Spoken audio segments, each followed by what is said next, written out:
जिसका नाम सुनते ही मुंह में पानी आ जाता है। बाजार में आम की कीमत 50 या 100 रुपए तक होती है, लेकिन आपको पता चले कि एक ऐसा भी आम है जिसकी कीमत 2.5 लाख से ज्यादा है तो शायद आप यकीन नहीं कर पाएंगे। लेकिन मध्य प्रदेश के जबलपुर में एक ऐसे आम की खेती हो रही है जिसके दाम सुनकर आपके होश उड़ जाएंगे। आम आदमी अगर इस आम का स्वाद चखना चाहे तो उसे लोन लेने की जरूरत पड़ सकती है। सुनकर आप हैरान जरूर हो रहे होंगे, मगर ये हकीकत है।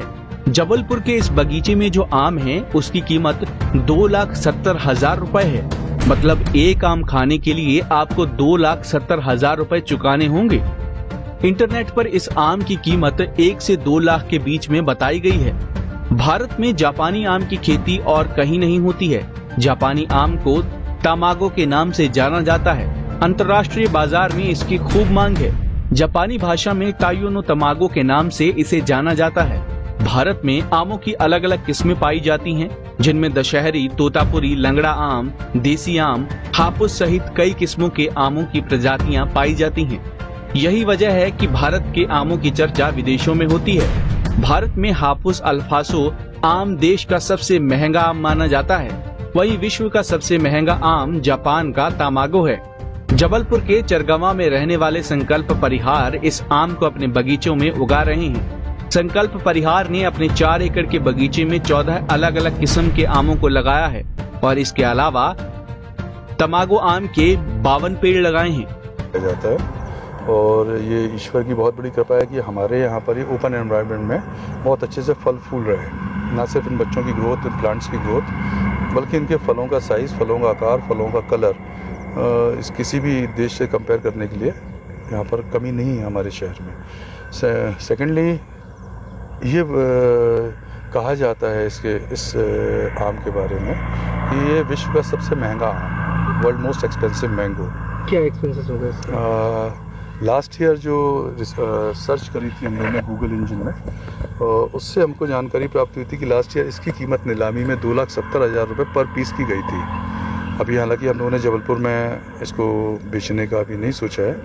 अभी हमारे शहर में जो हमारे लोग हैं उन तक पहुंचाना और सेकेंडली मुंबई से इन बच्चों के और बच्चे बना के यहाँ पर बगीचा तैयार करना है। अभी हम लोग इसको बेचने की दिशा में नहीं, पहले इस बगीचे को और विस्तृत तादाद में बनाकर लगाने की सोच रहे हैं। अच्छा, ये टोमेंगो ही नाम क्यों है ऐसे? एक्चुअली ये नाम जापानीज़ भाषा में है, टोरेंगो दी टैमेगो।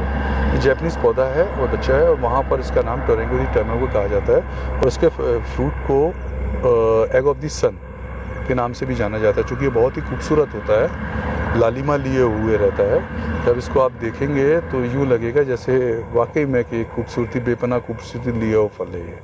अच्छा, इसकी कॉस्ट क्या आती होगी इंडियन करेंसी में अगर ये बाहर जाता है तो? देखिए, ये तो बेचने वाली जगह पर और ख़रीदार के ऊपर निर्भर करता है। आप किस ख़रीदार को बेच रहे हैं, उसकी पेइंग कैपेसिटी क्या है। ये ज़रूरी नहीं है कि हर साल एक जैसा ही रेट मिले। जैसे पिछले साल प्रोडक्शन कम था तो 2,70,000 चला गया, और वो भी यहाँ नहीं, अंतर्राष्ट्रीय मार्केट में। 2,70,000 केजी या फिर पर पीस? हाँ, लेकिन ये चीज़ डिपेंड करती है उस साल के हुए प्रोडक्शन पर और किस देश में आप इसका विक्रय कर रहे हैं। ये ज़रूरी नहीं है कि आपको हर जगह वही रेट मिलेगा, आप इसको विक्रय कर रहे हैं, इस पर भी डिपेंड करता है। तो हमारी कोशिश ये है कि अभी सबसे पहले हम इस बगीचे को विस्तृत करें और इस साथ ही साथ अंतर्राष्ट्रीय मार्केट पर भी निगाह रख के चलेंगे कि कहीं ना कहीं कोई हम अच्छे खरीदार इसके मिले। तब जब तक हमारा बगीचा भी डेवलप हो चुका होगा तब हम उनको सोल्ड आउट करेंगे। अच्छा, इसको लगाने में क्या दिक्कतें आती हैं? नहीं, कोई दिक्कत नहीं। हमारे जबलपुर का एटमॉस्फेयर ईश्वर की बहुत बड़ी कृपा है, भोलेनाथ बाबा की, माँ नर्मदा माता जी की, कि हमारे यहाँ जो आम भारत की सबसे उन्नत रिसर्च वैरायटी कही जाएगी, जो अल्फांसो से भी अपर ब्रीड कहा जाता है, वो मलिका बहुत ही सफलतापूर्वक लॉन्च हुआ। बहुत ही अच्छा प्रोडक्शन, बहुत ही अच्छा स्केल है उसका।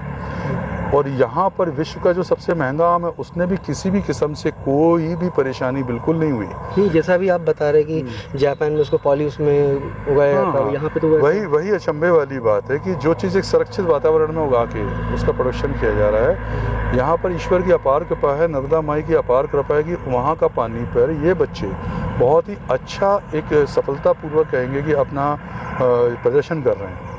अच्छा, ये क्या आपको ऐसा लगता है कि ये मतलब आपके अलावा कहीं भारत में और भी कहीं इसको मतलब पैदा किया जा रहा है? देखिए फ़िलहाल मुझे बिल्कुल जानकारी नहीं है, ना ही कहीं सुनने में आया है, ना मिला है। मेरी जानकारी में बिल्कुल नहीं, हो सकता मेरा पड़ोसी उगा रहा हो तो भी मुझे जानकारी में नहीं है, तो इस विषय पे मैं नहीं कह पाऊँगा। हालाँकि जो लोग आ रहे हैं, जैसे आप भी, जानकारी का दायरा आपका काफ़ी बड़ा है, काफ़ी पत्रकार बंधु हैं, अधिकारी बंधु हैं जिनके दायरा काफ़ी बड़ा होता है जानकारी का, मगर किसी के मुख से कभी ये नहीं सुना कि ये उन्होंने आम कहीं और भी देखा है, भारत में कहीं और देखा है, ऐसा किसी ने बताया नहीं है। एग्रीकल्चर डिपार्टमेंट से कुछ आपके पास आया ऐसा कुछ जानकारी लेने नहीं, देखिए एग्रीकल्चर डिपार्टमेंट की बात करेंगे तो वहाँ से तो नहीं, लेकिन हाँ मेरे मित्र हैं जो एग्रीकल्चर डिपार्टमेंट से जुड़े हुए हैं, या फिर बड़े भाई जैसे कह लें या मित्र कह लें, तो वो ज़रूर फ़ोन करके उन्होंने मुझे बधाइयाँ दी हैं, और उन सबका स्नेह, प्रेम, दुआएं से, ईश्वर के आशीर्वाद से सब हो पाया जबलपुर में संभव। तो ये जो आम आपने लगाया है, तो ये और लोगों के ऐसे कुछ कॉल्स वगैरह आ रहे हैं कि भाई इसके बारे में खासियत क्या है, हम भी लगाना चाह रहे हैं? हाँ, काफ़ी लोगों ने क्वेरी की है, नो डाउट, मगर अभी हम लोगों के पास चूँकि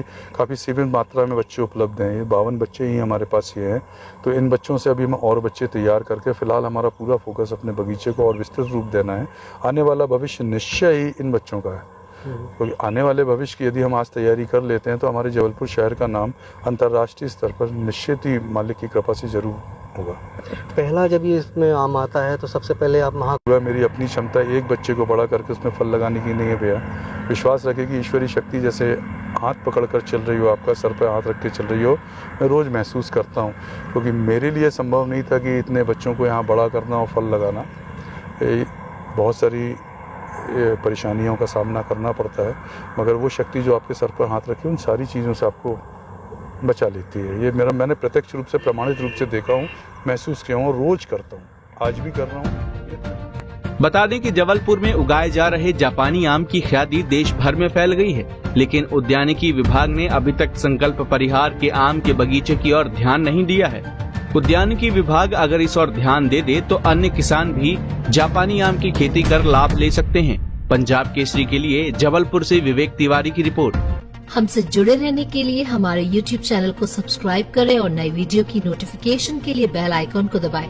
अगर आप ये वीडियो Facebook पर देख रहे हैं तो लाइक जरूर करें और ज्यादा से ज्यादा शेयर करें। धन्यवाद।